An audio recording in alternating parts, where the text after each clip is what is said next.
A sports agent. Everyone's dream career is to represent the NBA Finals MVP and world champion Jaylen Brown. Everyone hopes to become an agent, the person who secures a $300 million contract for Jaylen Brown. This is Jason Glushon's real-life story. Hard work, dedication, and integrity paved the way for Jason to rise to the top of the NBA's elite club of super agents. The relationship with all of our players is really important, and their families. That's what we focus on. If there was a player out there that just said, do the contract, don't want to deal with you on a day-to-day basis, we probably give them numbers to really good agents and agencies out there. But for those who want a relationship beyond just doing the deal, that's what we really strive for and focus on. Jason Glushon is the founder and CEO of Glushon Sports Management, a premier agency that represents some of the NBA's best-in-class talent, including Jaylen Brown, Jrue Holiday, and Al Horford. Combined, Jason has secured more than $500 million on behalf of his roster, probably close to $1 billion. Some argue that Jason played a critical role in assembling the world champion Boston Celtics' current roster. But what does it take to become an elite agent in the NBA? How are Supermax contracts successfully negotiated? What does an agent need to do to recruit the next MVP? How can an agent protect their own athletes from being poached? And what about the NBA's dark underbelly? Jason, thank you for providing my audience with an inside track into your world, the world of an NBA mega agent.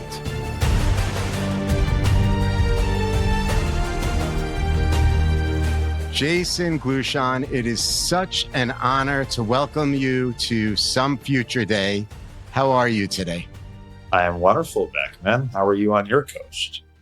Good, good. It's good to be in New York City. For those that are not aware, Jason Glushon is not only in Los Angeles, but a Los Angeles fixture, correct? Like you were born in LA, correct? A native for sure. I grew up in the San Fernando Valley, went back east for college and came right back. So I'm a native through and through. Your college years, I believe you spent at Emory. That's correct. I was lucky enough to play baseball down there for 4 years and went to the business school. It was good to get out of the LA bubble for 4 years for sure.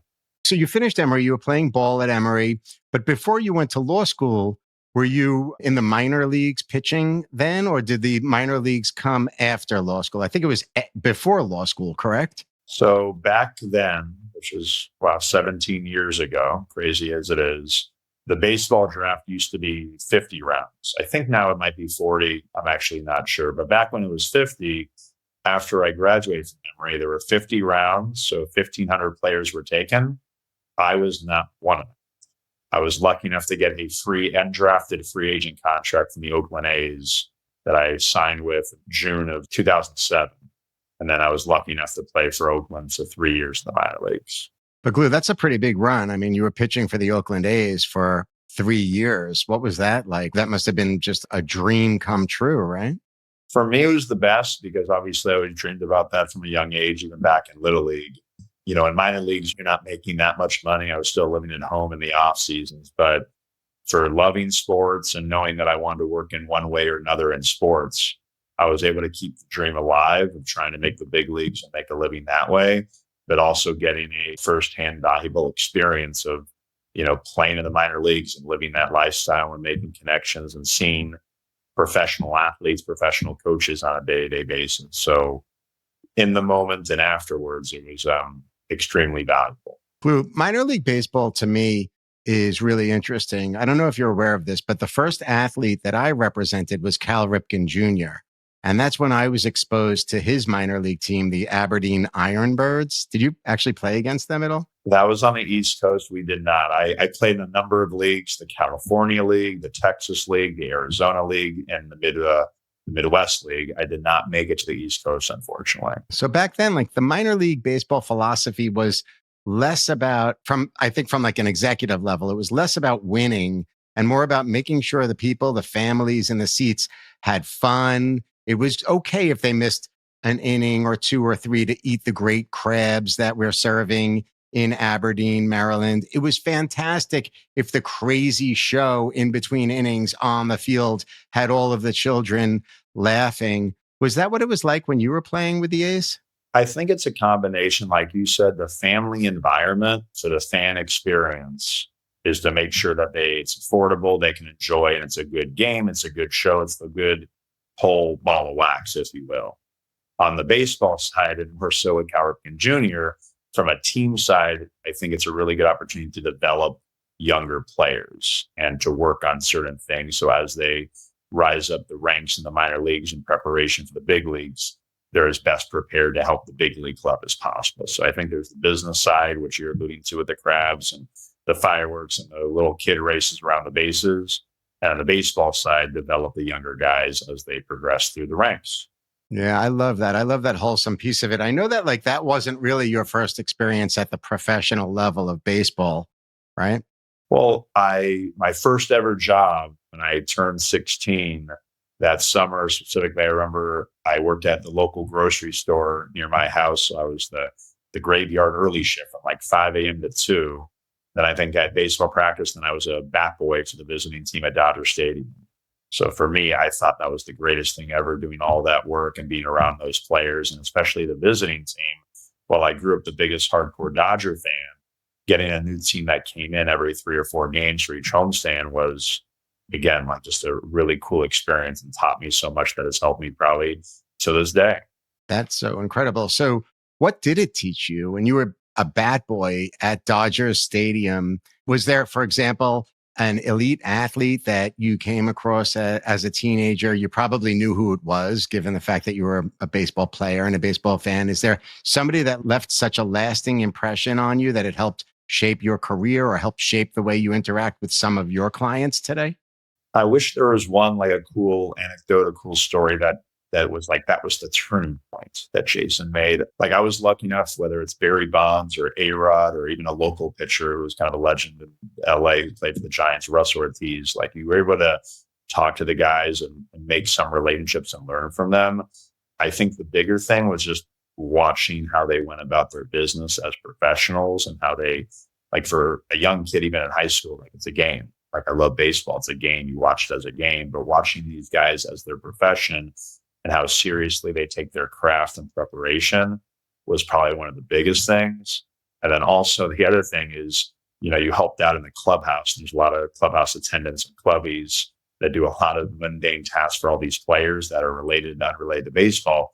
For me, that was important because when I eventually played for the Oakland A's, and even now, when you are around a lot of the clubhouse attendants and ball boys and stuff, it gives you that much more appreciation, admiration, understanding of those jobs, because those are really important. It takes a full team. So those are probably the two important things I think that stuck out the most from doing those Bat Boy days. That's really nice. I love that. I'm not surprised you're saying that, honestly. Like, we've known each other for several years, and I know that you've been, a very respectful and compassionate person. So it seems like that's something like a core value that's been built into Jason Glushon. Jay, so when you were go back to the stint in the minor leagues, that going back to that, it's a dream. I'm sure you were performing at an elite level and very capable if you were there for 3 years. What made you, in your mind, think, you know what, it's time for me to go to law school? Maybe I've had enough of this minor league baseball experience. I would imagine that's a complicated bridge to cross. Well, you want to put all your chips in the basket, at least in my head, of like, I'm going to make the big leagues and do everything I can to make it and stay there. So you don't want to let anything else creep in of like, well, if I don't, should I plan for this or plan for that? Because I feel like if you're not all in, you're not going to have a chance to get to that level as you climb up the mountain of the pyramid. And I remember talking to my family, especially my parents, that during those long bus rides, this is pre-iPad or iPhones, but just on bus rides, there were some movies. It wasn't like it is now, but I think I brought law school books and was studying for like the LSAT during these 12-hour bus rides because I couldn't sleep. It was either that or playing cards. And I was considering, I think after one of my first couple of years, I ended up taking the LSAT just to have it. It was good, I think, for 5 years. But goal number one was to make the big leagues. We'll call that goal number 1, 2, and 3. But if I didn't, the agent route, especially I was kind of interning at, my previous company, that was always on the table. So I figured I wanted to have all ducks in a row should, door number one end up not working out at the end of the day. That's great. So you had a contingency plan. It's interesting if you look at athletes that go into the law profession. Somebody that inspired me personally to go into law is a hockey player. I don't know if you remember the very elite, arguably the best goaltender at that time. He played for the Montreal Canadiens. Ken Dryden, I believe, was playing for the Canadiens then, and he became an attorney. I don't know if you're aware of that story. I know Patrick Roy and Wayne Gretzky, but I think Patrick Roy was a goalie. I'm not the biggest hockey guy, but I will take your word for it, Beckman, on that one. Patrick Roy, amazing goalie, amazing person, amazing coach. So let's fast forward then. Let's get to the incredible accomplishment. I mean, you've had such an impressive 12, 18 months. It's been so fantastic watching you and rooting for you, honestly, as you know, from the sideline. You put together with the Boston Celtics the first $300 million contract extension in NBA history for Jaylen Brown, your client. It's the most lucrative contract extension in the history of the NBA. Can you tell just a little bit, summarize it? Like what is it about? What are the moving parts as far as term, maybe some contingencies as far as like performance goes, et cetera. And then we could dig a little bit deeper into like what it's like to create that contract. Well, a year ago in 2023, Jalen, after a phenomenal season, received all NBA honors. And there's a rule in the collective bargaining agreement that going into that, year left in his contract, because he was all NBA, he was eligible to sign what's known as a supermax deal.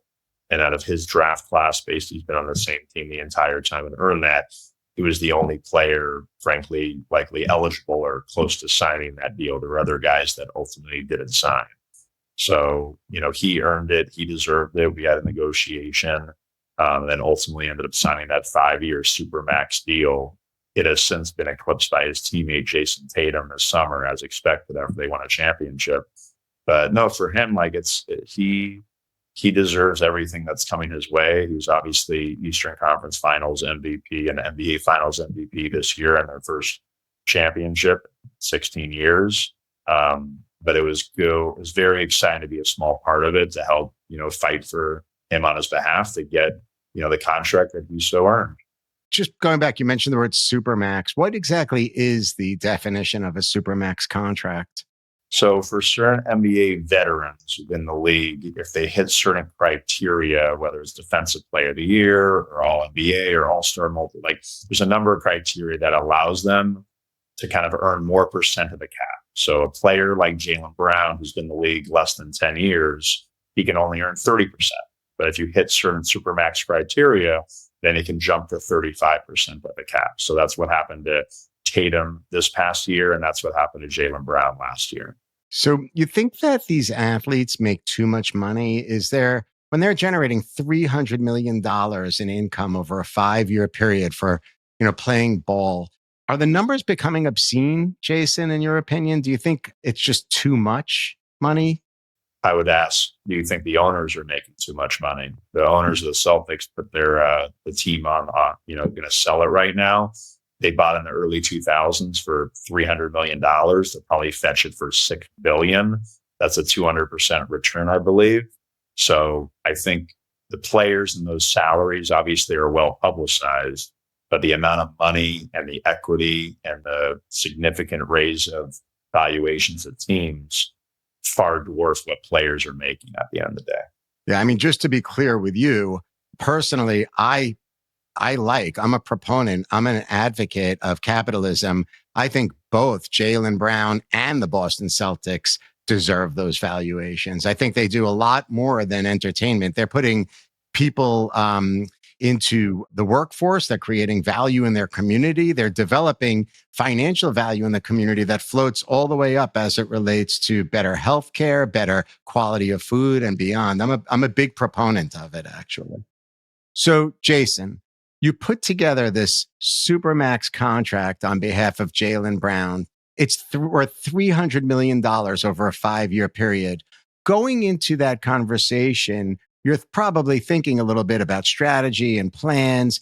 And also thinking about who's on the other side, who's representing the Celtics, who's representing the ownership. So who is it typically as an agent that's on the other side of the bargaining table with you? It all depends on every deal and every organization. You have a combination, like you mentioned, of ownership. Some teams have presidents, some teams have GMs and assistant GMs and other, call it analytics groups in there. So every team is different at the end of the day. Given we've worked with the Celtics a good number of times with other deals, we have a working relationship with their president, who won Executive of the Year, Brad Stevens, Mike Zarin, one of their vice presidents, as well as their ownership group. So on all the deals, it's usually a combination of that group. Did both sides kind of get the sense that the number would be locked, that it would be around 300 million, or was that one of the big points of negotiation? Every negotiation is different at the end of the day, and their agent's job is obviously to get the player the most amount of money and most amount of, compensation, protection, things like that. The team obviously always values players, but at certain limits, because there's certain rules that are part of the collective bargaining agreement. So, at the end of the day, I'm happy that Jalen obviously earned, because he's the one who got All-NBA. He's the one who has been an all-star and performed at that level, got the number I think he deserved. And I would think that both sides right now, especially a year later and right before his contract actually officially kicks in, will be pretty happy of where everything's at. Yeah, it's incredible. I mean, the guy is literally the MVP of the finals for the championship team. It's like such an accomplishment. How long, Jason, did the contract negotiation take? I think we were officially able to start it at the beginning of July, and I believe at the end of July. I'm not sure when it was announced, but those things take time. You want to make sure every deal, no matter how small or big, is done the right way, is forcibly pushed for your clients. So very few things kind of happen, snapping your fingers that quickly, no matter the numbers. But I think it was within the month at the end of the day. And then philosophically, is your plan as you're negotiating on behalf of Jalen during this time period that you go back and check in with him, explain what progress or what pitfalls have been reached at that point in time? How involved is Jalen during that negotiation?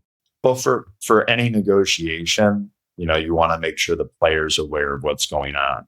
Taking a step back, no matter how little or how much money, this is their job, this is their livelihood, this is their career at the end of the day.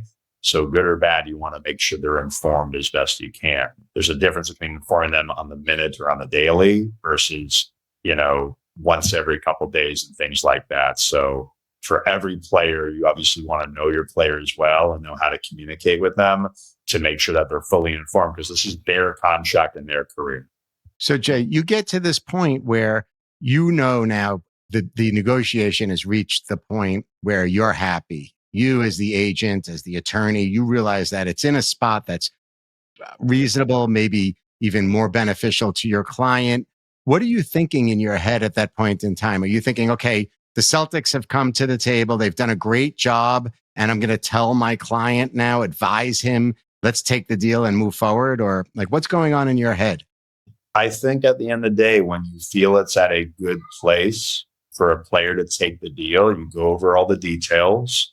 You go over the pros and cons. No matter how big the deal is, there's pros and cons to every deal, just like on the team side. You give your opinion, your professional opinion based on your work on that at the end of the day. And then you advise them, what you think they should do. But in the end, you're just the agent. The player makes the decision.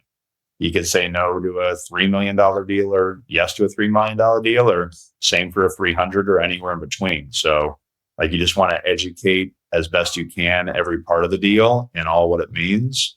And then hopefully the player obviously listens to you and trusts you that you've done a good job and fought for their behalf the best way you can. So if we were going to architect the body of an NBA contract or an NBA deal beyond what we're talking about as it relates to financial value and term, what other moving components are there? So term is one. It could be 1 up to 5 years, depending on the situation. Money, financials is another deal, as you mentioned. There's bonuses that could be included.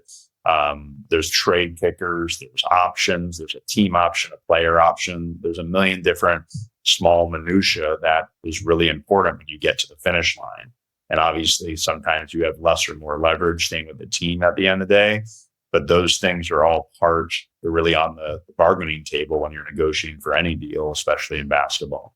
So, Jason, I'm curious. So, the relationship with Jalen is more than just the relationship with the Celtics. It's also about his personal brand. I know that he's a dynamic individual from what I'm reading. I understand he dabbles a little bit in fashion, a little bit in tech and beyond. What is the story with NBA athlete branding today? What is it, and why is that important? Every player is so unique and different and has such an incredible platform that they're really revolutionizing not just the way basketball, although they've done a really good job, but all athletes can not only connect with fans, but build out their own, like they're a business. 50 years ago, players were, professional athletes across the board. They got their paycheck, they did their normal marketing deals, and that was it. It probably started really with Magic Johnson. It got elevated a ton with Michael Jordan, and this new era of guys obviously spearheaded, whether it's LeBron, Steph Curry, Kevin Durant, just as some examples. Like, they're businesses and they're able to do so many different things, whether it's fashion, production, things like that, that are able to build sustainable businesses that sometimes earn more money than what they're earning on the court.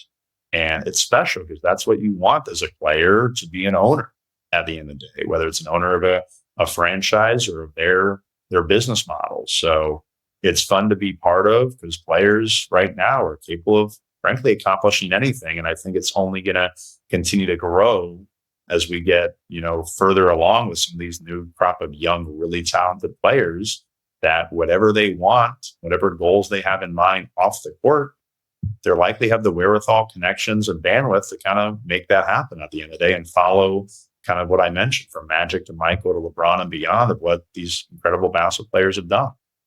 Do the teams frown upon the off-court branding policy? Like, is there like a general sentiment amongst the teams that they want the players to just focus on basketball and that's it? Or are they encouraging it because, maybe it trickles into more LeBron jerseys being sold, more merchandise being collected and beyond?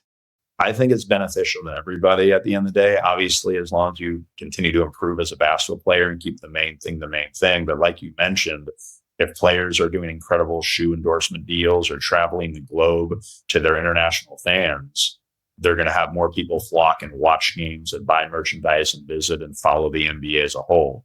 So I think these superstars and megastars is only beneficial, not just for each individual team in the NBA, but for the league as a whole. And I think they do a lot of things additionally to really support that and do the same type of thing as well.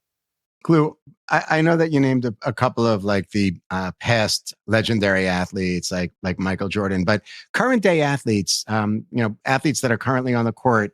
If you're going to rank like three of them as far as like really building amazing brands, really building incredibly inspirational businesses, who would you say are the top three? I don't know all the information of every player out there besides the ones that I work with. But from the outside looking in, LeBron has done an incredible job, whether it's production with, Uninterrupted and Spring Hill, his shoe, his most important, his school that he's done. The more impressive thing is this day and age with social media, like the biggest knock on LeBron off the court was when he did the decision, when in fact he was trying to raise money for young kids at a Boys and Girls Club. If that's the biggest knock he's had in 21 years, he's doing something right. And it's pretty phenomenal from the outside looking in as an ambassador of the game. Whether it's Russell Westbrook or Steph Curry, like those guys have done so much, but so much like we don't even know about. Like if I weren't in LA, I wouldn't know all the car dealerships that Russell Westbrook has, because I get to see it all over the freeways, seeing his signs on the back of cars and everything. So I think there's also other players who are non-all-stars, like the three that I mentioned, that I'm sure are doing phenomenal things outside the court with their brand, with their giving, along with obviously our clients that we have too, that we're lucky enough to represent. But it's a special time where you don't have to be one of the best players of all time to build up a brand, to build up content and connect with fans all over the world. Yeah, it's interesting. And I understand that, like, beyond the agents assisting their clients with building a brand, that the league's player association also has built a vertical to help them with those off court endeavors. Have you seen the Players Association really providing a lot of useful and valuable insight as it relates to building their personal brands? They do a number of great things at the PA. Obviously, they work directly for the players at the end of the day, whether it's marketing deals, they do trips all over the globe to further the game of basketball, to further the brand. So they're just additional, like for every player, you have a team, and sometimes it's three, and sometimes it's 33 and more people and groups that are there to support the players for whatever they're looking to accomplish. Because the game of basketball is in a great place. But the goal for every player now is, can they leave it when they retire in a better place than when they, took it at the beginning for the next generation? I think these current crop NBA players have done a fantastic job doing that.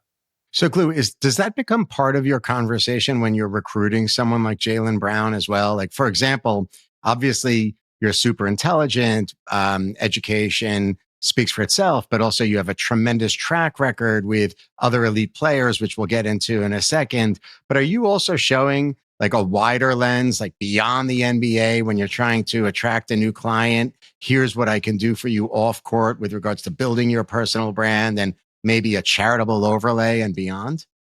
I think every agency job is to treat a player different of what they want to accomplish on and off the court. Some players just want to hoop and that's it.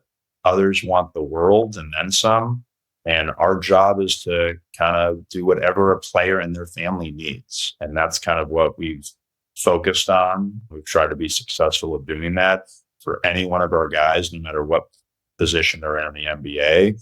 And that involves the things you alluded to, whether it's marketing, charity, branding, things like that.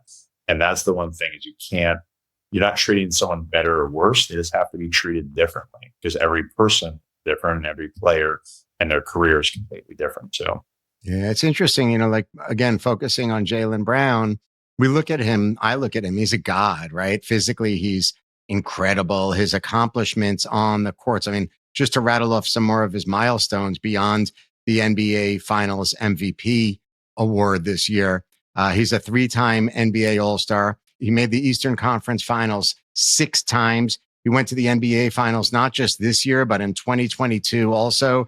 Without a doubt, this is a young man with a very, very bright future in front of him. I think he deserves every penny of the $300 million contract. But as you're talking during the recruit process, he is a young man. And you mentioned the family is involved. Do you ever come into a situation where you really have to work on convincing the family as much as the athlete to join your agency? every situation is different, and we're a family-oriented agency. I always view us as kind of a powerful boutique group. There's some really successful big agencies out there. There's smaller ones. For us, the relationship with all of our players is really important, and their families. So, like, that's what we focus on. If there was a player out there that just said, do the contract, don't want to deal with you on a day-to-day basis, we'd probably give them numbers to really good agents and agencies out there. But for those who want a relationship beyond just doing the deal, that's what we really strive for and focus on. In the recruiting process, there's got to be a part of it that's really not glamorous. Like, in your background, like, was there a piece of the recruiting process that you could reflect on and be like, I spent countless hours driving around in remote neighborhoods across the country. I was living in motels. Like, what part of being a arguably the most impressive sports agent on the planet today, what was it contradicted with? Like, what have you gone through that isn't so sexy that people should remember or know about? Well, I appreciate the kind words. I don't know about the most successful sports agent. There's a ton in all these sports that are really successful, really good, and been doing it for a lot longer than me. But no, like, you go all over the globe. Like you mentioned, there's flights, there's hotel rooms, there's rent-a-cars to places that aren't the most glamorous big cities, but that's part of the deal. Like, I actually like going to see clients or recruits, or hopefully we get them as clients, to see where they grew up. and see what their family's all about in their hometowns. Is that different than New York, where you live, in LA, where I live? Absolutely. But for me, like, that's part of the journey. A friend of mine I always joke with, where when you recruit somebody, there's so much that is out of your control. You can kind of do your thing. And obviously, my joke is, you run your race.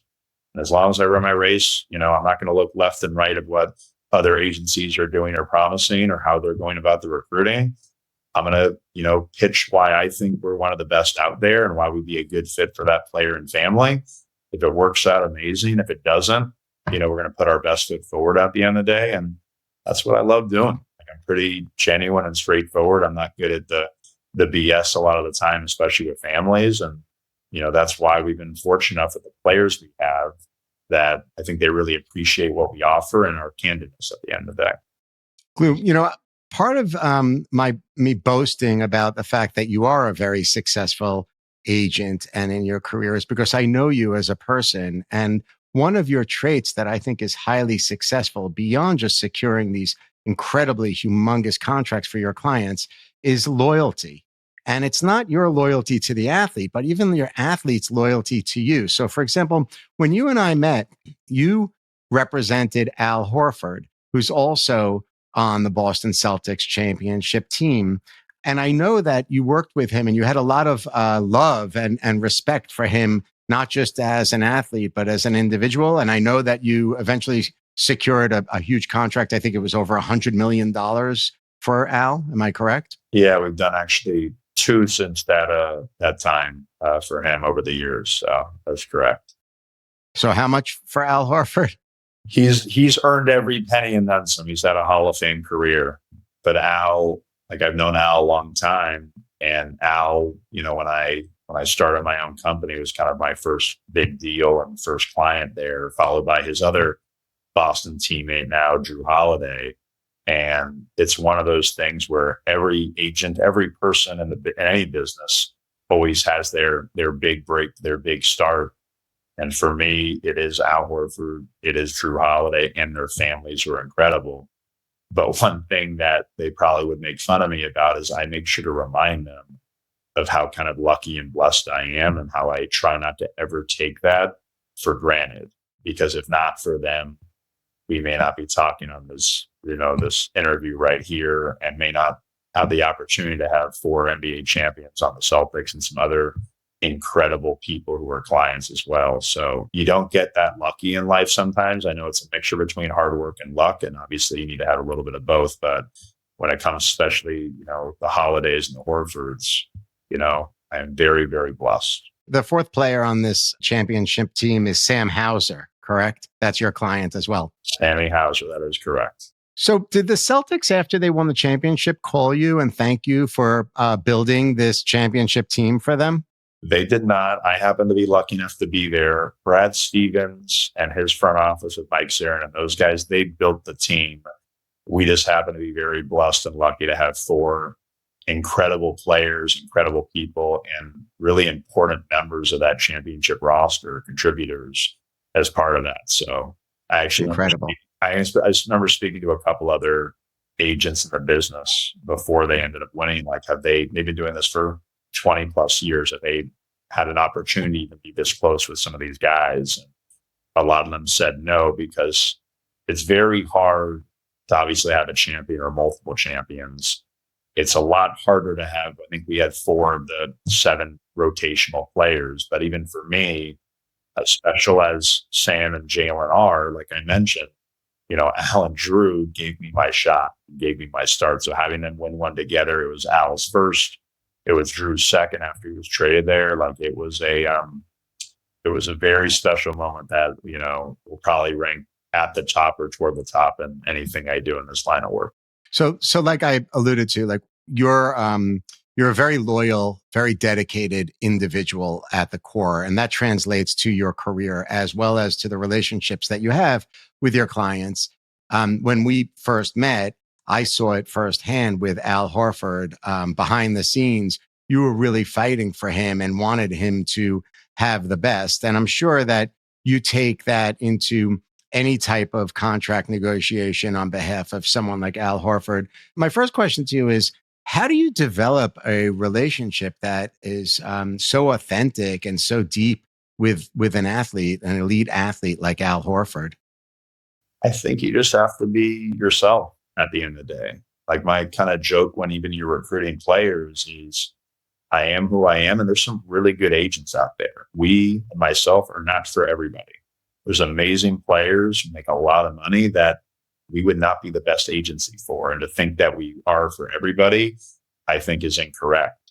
So it works out well that, your value system and what you perceive like integrity and character, what's important traits, I think, for me and my family, are the same way for clients who are an extension of your family that way. Because just like, their reflection on me and, our group, like we're a reflection on them as well. So that's something that we've really tried to focus on with new clients of, high character, high integrity.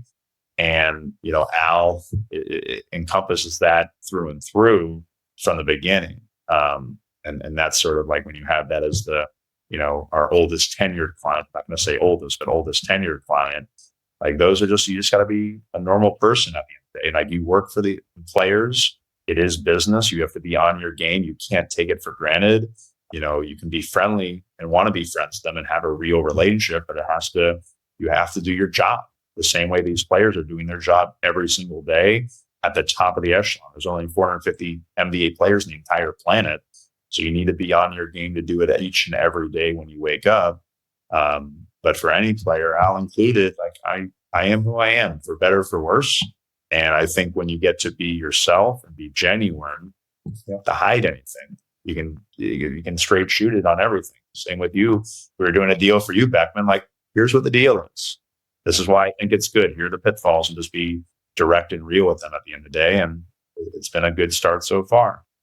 But it seems like your North Star, your point of difference, the reason why an elite athlete would want to join your agency is based upon one of the core values that you just articulated, integrity. I think that's part of what's important to families. I think that's important to a huge degree. For me, it's probably at the top. We also take great pride in getting the most amount of money for every client we possibly can on and on the court. I think it kind of fills in at the end of the day because every player, every family wants something different. But for the players who I think are part of our company and like to join our company, that will be, at the very top of what's important to them at the end of the day. I agree with you on that.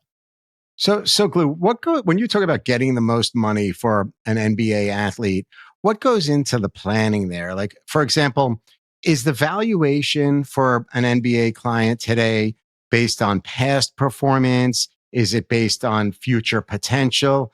Is there like a unique formula that you apply or that's standard in the NBA now for agents to lay out to show the team what the value of a contract really is worth?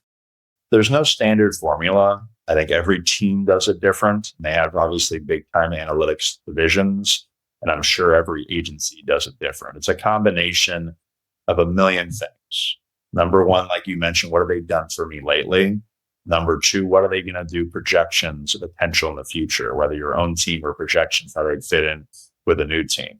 What is their age and players similar age, similar position, how they'll project as well over time. You also look at what the market is. So there's similar point guards at the end of the day, have the exact same stats. Point guard number one last year got $100 million, and point guard number two has the same exact stats. You figure, well, he should get 100 as well. But if there's not that many teams that need point guards, that's going to hurt his market at the end of the day. So you have to take all these factors in and communicate that not just with the players so they understand what's going on, but obviously fight for your client on their behalf and how they'd fit in and help your team win more games and get closer to winning a championship. It's interesting when you talk about supply and demand as it relates to NBA athletes. It's also interesting when you talk about data and data analytics. But what about just the intangibles, right? Like realistically speaking, somebody might be aging out, but they have star power. They could fill the seats. Does the person you're negotiating with on the other side say like, okay, we know that this person maybe is in the autumn of his career. Maybe his numbers aren't what they were 5 years ago or 7 years ago, but we also acknowledge the fact that he's the draw. And therefore, we're going to give you, a ton of money as a result of that. Like, is it always based on performance? It's not based on performance. I don't know if it's draw, but there are ones you call veterans who, like you said, might be in the autumn of their career, however you want to phrase it, that are Fill the seats. It's not fill the seats, less like I think the business side that's important.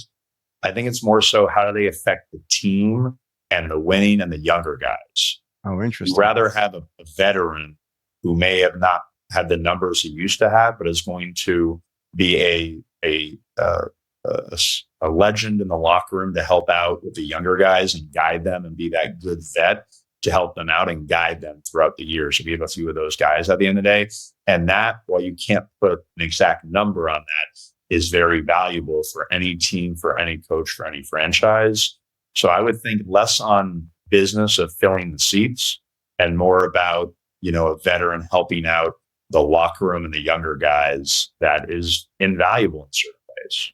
Which veterans do you think really carry that spark and that knowledge in the locker room today? If you were going to name 2 or 3 of them, who would you highlight?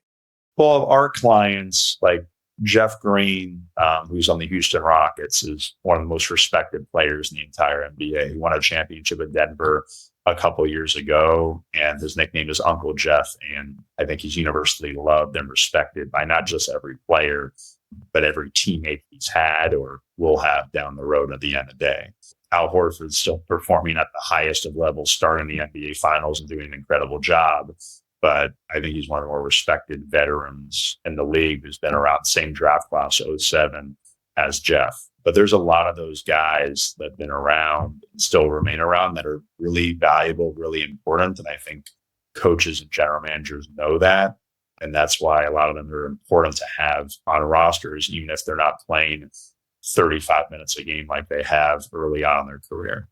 Glu, when I talked earlier about loyalty with regards to the athletes that you represent, something that came to mind was this concept. I didn't know it existed, honestly, until we got very involved as an agency with the NBA, with people like Russell Westbrook. The concept of poaching, where agents will go in and steal athletes from other agencies. Like, is that still a thing in the NBA today? What is it exactly?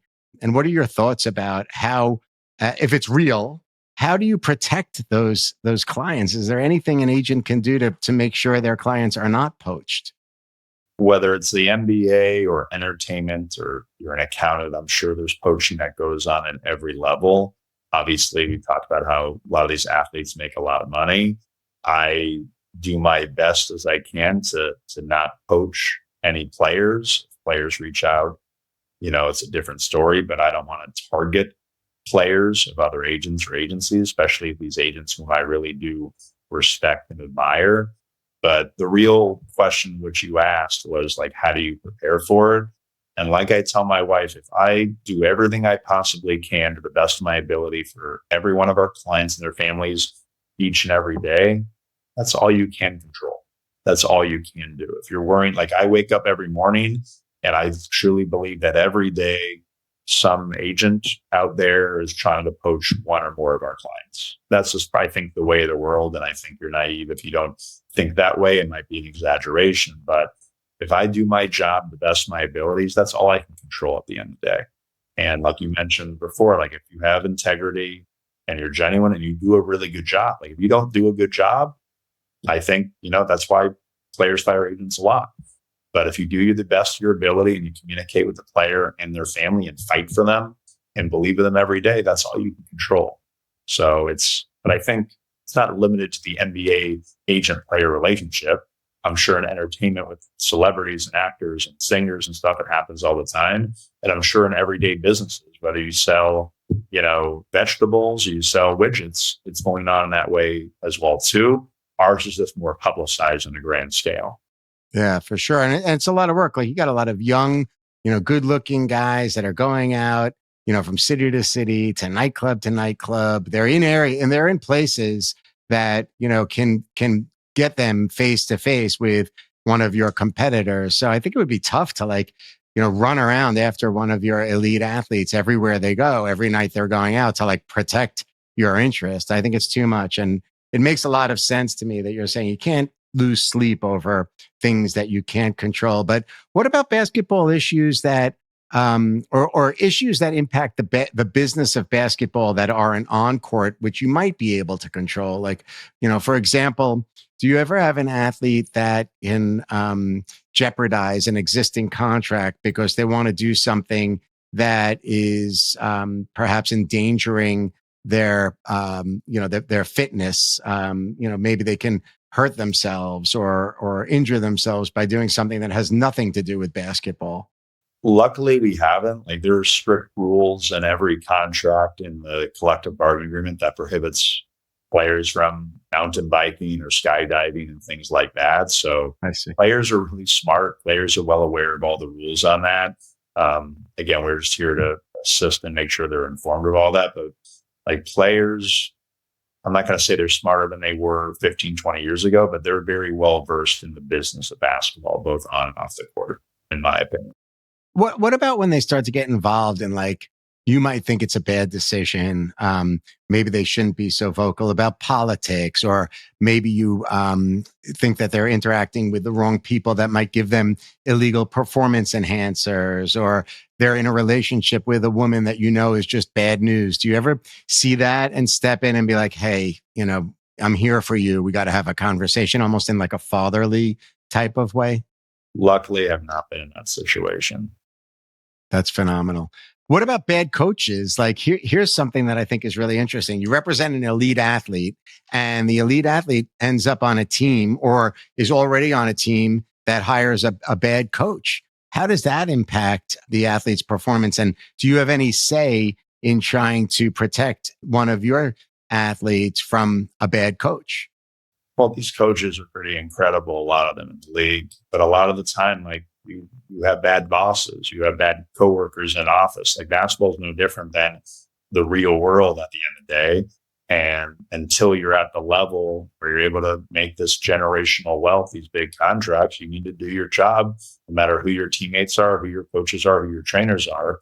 If there's certain things that on principle need to be addressed, that's the agent's job, is to defend the player and talk to the front office and executives and potentially coaches to resolve an issue if that's what's the case.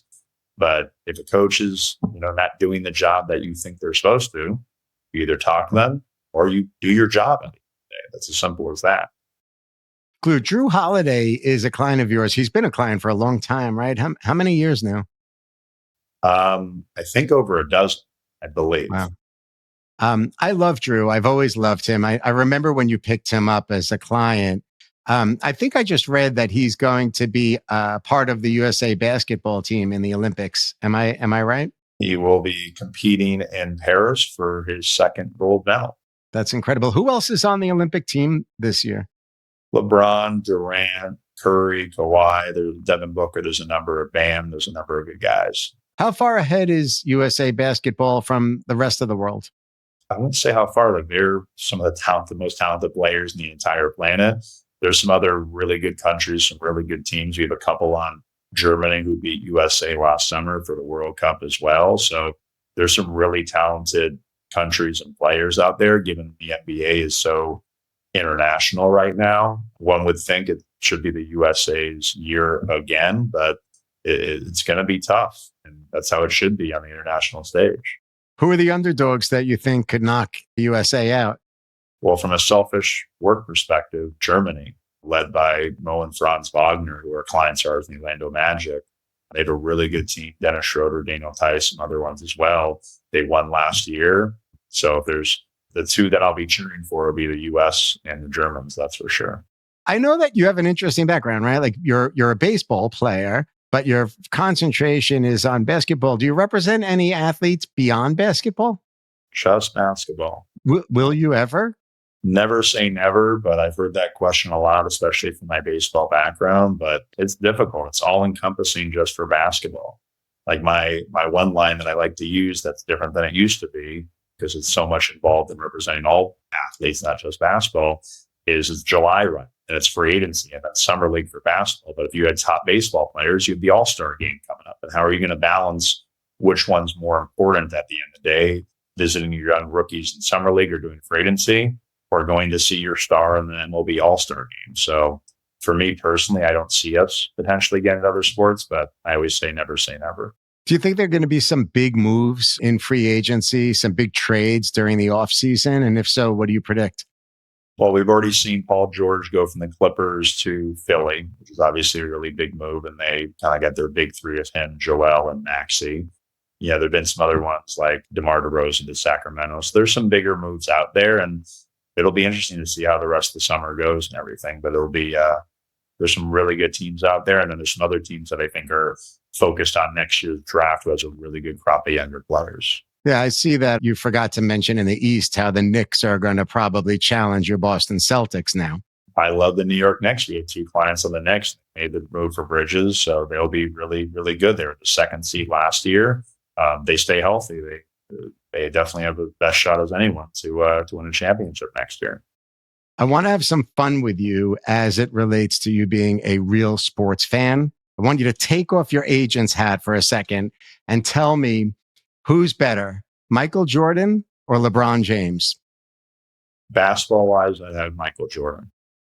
Magic versus Michael. I know you're a Lakers guy. I'd have Michael on that at the end of the day.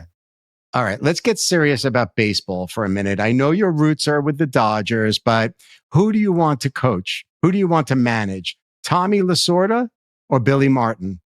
I'm a Tommy Lasorda guy all the way through, yes. Give me a break. Reggie Jackson or Steve Garvey? I'd probably do Mr. October for you right now. Good answer. Good answer. Is it off limits if I ask you to rate agents that are very famous who came before you? We can try. I can always plead the fifth or pass on the question. Scott Boras versus Drew Rosenhaus. I'm a baseball guy. I go with Scott Boras at the end of the day. Good answer. All right. 95-96 Bulls versus the 71-72 Lakers. I'd rather do 95-96 Bulls versus either the 01-02 Lakers or 2000-2001 Lakers, or even the 80s Showtime Lakers at the end of the day. That's what I would do. Okay. So then let's go there. Let's go Celtics Lakers. 85-86 Celtics or the 86-87 Lakers? I know where you're going. I was a Laker fan growing up. I think, correct me if I'm wrong, but in the 80s, I think the Lakers won 5 and the Celtics won 3, I believe. I can't correct you. You're the basketball guy. Yeah, I think that was the Lakers then. Now this time, obviously, very happy the Celtics won last year, very much so. But with those 80s teams, I would pick the Lakers, obviously. I love California politics. I think California governors are incredible. Best governor, Reagan, Schwarzenegger, or Newsom? I wasn't around when Reagan was governor. I'm not aware of all the accomplishments of Schwarzenegger or Newsom, so I don't know who the best one will be at those three. Glue, every guest who joins me finishes the show by me starting the name of it, Some Future Day, with a little bit of a relevant sentence and then finishing the sentence for me. It's a leading question, attorney. Are you game? I am game. In some future day, Jason Glushon, as one of the most respected agents, will accomplish. Well, look, some future day, I will accomplish looking back and being proud of all the work I've done for all of our guys and the company I've built, that I can look my grandkids in the eye and tell them that their grandfather was kind of a really good guy who did some good work back in the day. That's what I want to accomplish. Glue, is there anything we didn't cover today? No, I really enjoyed it. Obviously, I love seeing you. So whether virtually in person, I'll take whatever I can get these days. And I think it's a good chance. Hopefully there's someone who's watching, especially the younger generation, that at least one of my answers, they got some good information that can help their future careers as well. It's the goal at the end. You're definitely inspirational, and I really appreciate your time today, Jason. Thank you so much. And again, congratulations with all of your awesome accomplishments. Appreciate it. Back to you, Beckman, and I will see you soon. Thanks for having me. I know your time is very important, so thank you so much for joining me today. For ongoing insight surrounding these important topics, you can join the conversation on my social media channels, including Twitter, Instagram, and LinkedIn at Marc Beckman. And to sign up for my newsletter on Substack, you can find me at marcbeckman.substack.com. To make sure you don't miss a show, be sure to subscribe to Some Future Day across all major platforms worldwide, including YouTube, Spotify, and Apple. Special thanks to New York University for producing Some Future Day, and a big shout out to my producer extraordinaire, John Boomhofer, for being patient and always encouraging me to push through. Thanks a lot, John. Have a great day.